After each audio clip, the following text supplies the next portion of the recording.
he is having a breakdown in real time. We see it. He is completely unable to hide the totally complex feelings that come to the fore every time he is in public with Meghan Markle.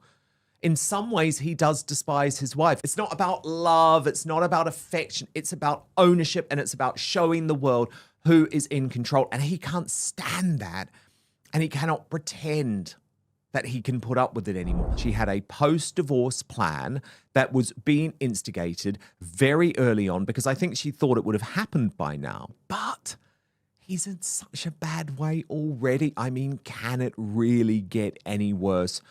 Maybe, yes, given what that post-divorce book could contain. And of course, that is another huge risk for Prince Harry. If he pushes her too far, then he thinks, oh my God, what is she going to say about me? What are your most heated questions that you want answered about the British royal family? Let's get straight into it. Michelle Foster, F9V, says, have a nice holiday, Dan, thank you. My question would be, what do you think will happen to Prince Harry when Meghan Markle dumps him and writes her divorce book? Well, he's in trouble, isn't he? He's in deep trouble now, Michelle, because he is having a breakdown in real time. We see it. He is completely unable to hide the totally complex feelings that come to the fore every time he is in public with Meghan Markle. In some ways, he does despise his wife. I mean, we saw that on the recent Middle Eastern tour when he was constantly rejecting her attempt at public displays of affection because he knows that what she's doing is like ownership. It's not about love. It's not about affection. It's about ownership, and it's about showing the world who is in control. And he can't stand that, and he cannot pretend that he can put up with it anymore. That is a really distinct change in tone. But, and this is a big but, Harry has gone all in with this woman, and he knows that. And he knows it's not simple to turn back the clock. And he knows that in lots of ways there is no going back. Look at the age of the children, the fact that she would retain custody of them, even after a divorce that was instigated by her. That's the way that the Californian system works. So many people were warning Harry, do not take these, well, at the time it was one child, Archie. Do not take Archie to California with this woman because you're never going to get him back.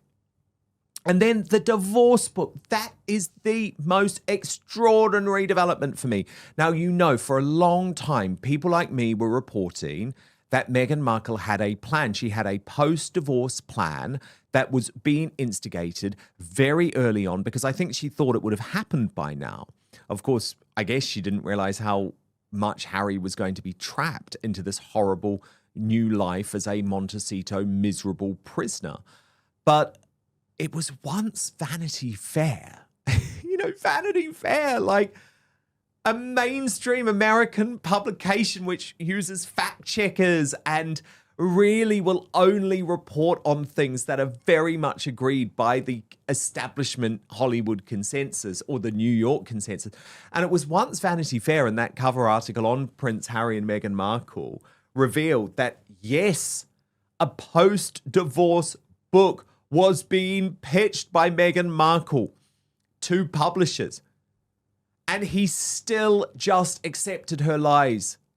And the fact that she just brushed it off. Oh, no, it's all rubbish. And it's like, at that point, you know, he is so far gone because the warning signs are there.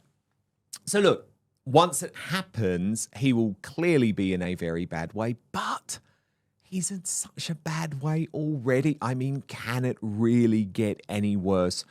Maybe, yes, given what that post-divorce book could contain. And of course, that is another huge risk for Prince Harry. If he pushes her too far, then he thinks, oh my God, what is she going to say about me? So the whole situation is just a complete mess, but it is a mess of Harry's own making. And what I think will happen to him now is not some great welcome back, we love you. I think that's changed. I mean, Do you remember a time when Andrew Mountbatten Windsor was the great hero of the British public? He had fought in the Falklands War. He was viewed as being handsome and someone who was a real asset, not just to the British royal family, but to the monarchy.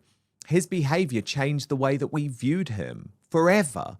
And Harry's behavior changes the way that we view him forever.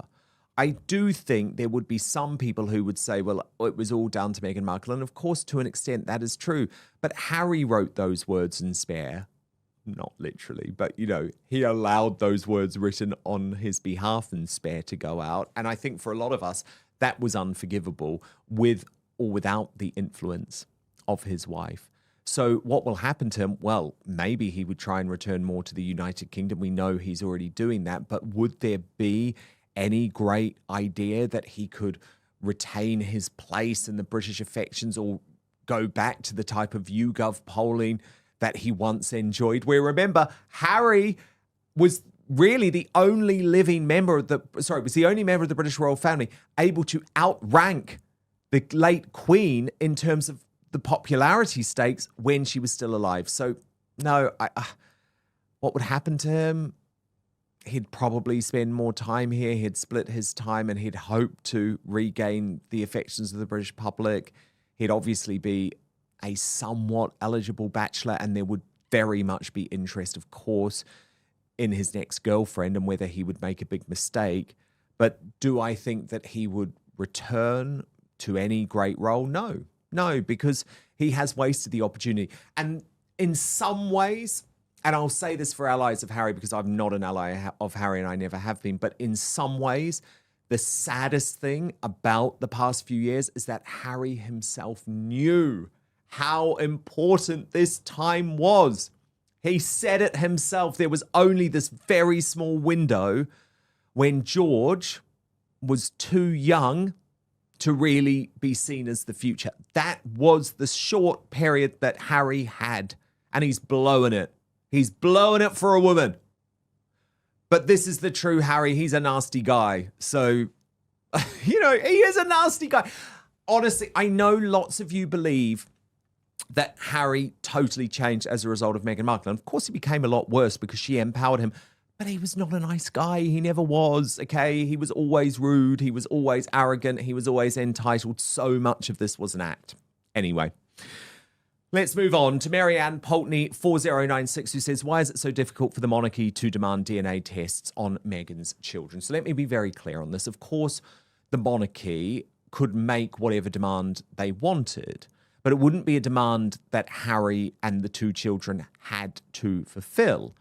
We know that Charles is never going to ask for that. He's never even expressed an interest in removing Prince Harry and Meghan Markle in terms of their titles and in terms of the line of succession where Harry and the two children remain in. I think certainly when it comes to the children, maybe Harry too, certainly without the backup, I guess, the evidential backup that would be required by law for them to stay in the line of succession.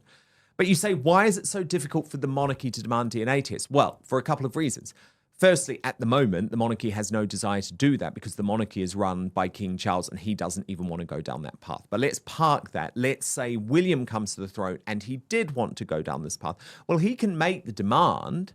He can make the demand. They don't have to agree to the demand. But obviously the assumption would be if they didn't agree to the demand, that there was an issue in terms of the DNA, and William could then move to ask his prime minister to strip Harry and Meghan from the line of succession. But it's not simple in terms of how this is proven. I mean, you'll remember in the past, the way around this was that the serving Home Secretary used to attend every royal birth. And it didn't happen because, like so many modernizations, I guess the woke and the wet took over and thought, well, that's terrible. But no, it should always have happened because look at what Harry and Meghan have done. Or look at what they have potentially done. They have potentially misled the world and misled the British royal family, and they've been allowed to do so because the Home Secretary was not required to be at the birth. And the Home Secretary needed to see that baby, okay? And where that baby came from. And they didn't. So I would argue that woke and wet reversal of a policy which was in place to protect the line of succession should have been there and still should be there to avoid a potential cover-up like the one that we're seeing. Oh, sorry, Marianne, I've got really wound up now.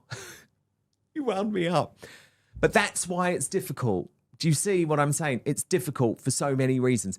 And it would have to be an act of parliament, of course, that did remove the children from the line of succession for whatever reason. But you know, as I have explained previously, William has his own plan as to how he can do this without having to go down the DNA path.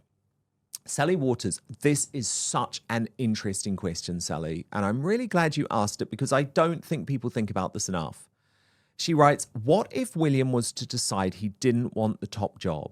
It's all too much and just wanted a family life. Welcome to a special edition of the show where Dan answers your burning questions about the royal family.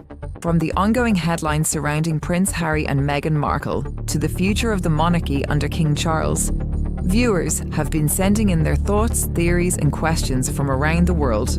In this episode, Dan dives into some of the most talked about topics in royal news, offering his perspective on the latest palace drama, the shifting roles within the royal family, and what could be coming next for figures like Prince William, Catherine and the Sussexes. It's a chance to address the rumours, clear up the speculation, and respond directly to what viewers want to know most. If you have a question you'd like answered in the next special edition, drop it in the comments below. And don't forget to like this video, subscribe to the channel, and turn on notifications so you never miss the latest royal news and discussions. Honestly, when I see the people who are constantly and consistently attacking Prince William, especially the likes of the wicked witches of the Daily Mail working on behalf of the nasty Buckingham Palace press PR operation like Amanda Platel and Liz Jones, who find any excuse to trash William, I just honestly think sometimes we do need to take a step back and think we are lucky to have William, and we are lucky that William has his commitment to the British royal family, because without that commitment, and if William were to convince his children to also ask to be removed from the line of succession or effectively say that they did not want to serve, well, that is the end of the British monarchy, because then you do have Prince Harry as king and Meghan Markle as queen. Or if they chose not to, King Andrew Mountbatten-Windsor. That is the reality. And William and his family are so important. And it is why, even though there are lots of things, by the way, that I don't agree with William on, like certain traditional things, certain political things, certain woke things, certain ideas, and the future about the Commonwealth or the Queen of England, the Church of England, even though there's all of that, I do give William quite a lot of leeway on those issues because I'm like, we need him. And William, given what happened with Diana, could have so easily just decided, nah, this is not for me. And we would have been left with Harry, and that would have been a complete disaster. And instead what he's done is he said, I am going to do this in my own way. You are going to have to follow me. You're not always going to agree with me, but I'm going to do this in my own way.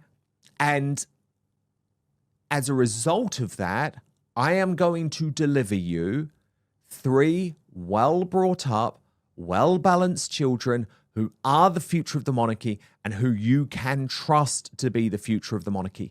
That is so important. And I do think very often that role that William and Catherine have chosen to take is undermined because all the time you have those wicked witches and other critics of William pointing out, oh, he does fewer royal engagements than Princess Anne or King Charles. And it's like, yes, but there's a different goal with William. He's a modern guy. You know, William is the same age as me. I'm the same age as William and Catherine. And we are in quite an interesting generation because we like straddle, so to speak, the two generations. You know, we straddle the old media generation and the new media generation.